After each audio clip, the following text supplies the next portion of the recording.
Hi, I'm Tori Melchor. I will be doing my exam 3 discussion video.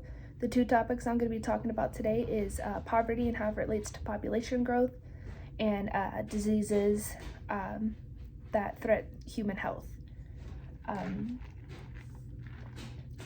So when I first read the first prompt about poverty, the first thing that came to mind talking about poverty and how it relates to population growth is and this is just the first thing that came to my mind, is that the people in our society who tend to reproduce the most are people who live in poverty. And I believe that's because they don't really have access to contraceptives and access to be able to practice safe sex. So nobody can really tell them not to act on their human instincts or marital relations, things like that. So they tend to repopulate the most. And what's dangerous about that is not only do they not have access to contraceptives, but they don't really have access to healthcare either. There are a couple things that the government and private organizations can do about that, and there are already some established. They're just not everywhere. One of those being Planned Parenthood. Planned Parenthood is a really good organization when it does come to safe sex and free contraceptives, and being able to talk to the young people out there and other people who don't really have access to regular doctor visits, things like that. They can kind of educate them on how to be safe. Other things could be free clinics. They can get their shots, just exams done, just the yearly things that you're supposed to do with a regular doctor. I believe those organizations should be more spread out within the United States or just wherever, so that people who do live in poverty do have access to those things, so they're not really spreading the population. And if they do want to, they can at least do it healthily, and they don't really have to live in that kind of situation anymore. Not only will their health increase, but because their health will increase with those free clinics, they'll be able to, get jobs that would be able to get them out of that poverty.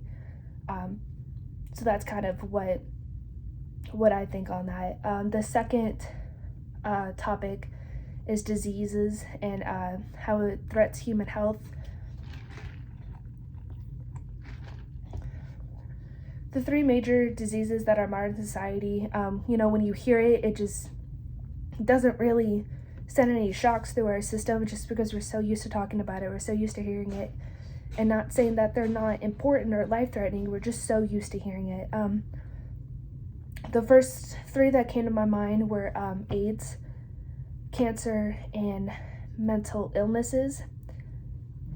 There are medicines, there are treatments, there are ways to handle these things, but there are no cures, especially cancer and mental illnesses. We hear about those things all the time, but there's no cure, so we're just not as shocked when we hear about it.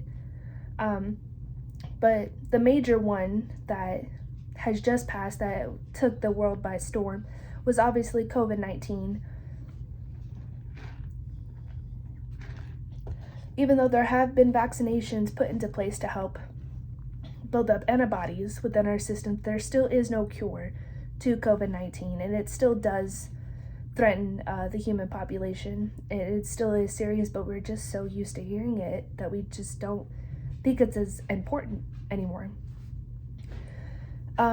As far as vaccinations go, I don't think that anybody should be able to tell you that you need this certain vaccination or medicine or things like that. That is just kind of your human right to medication and your body and things like that. I don't think anybody should tell you what you should do with it. Do I think it's important? Yes, I think it's important. But again, who am I to tell you to put chemicals in your body that you don't really fully believe in the science behind it? But if people do get vaccinations and things like that relating back to COVID-19, we might all be better and our health would improve, but I'm not going to tell anybody to receive a vaccination, especially when they're not comfortable with it. And that's all I have to say. Thanks for listening.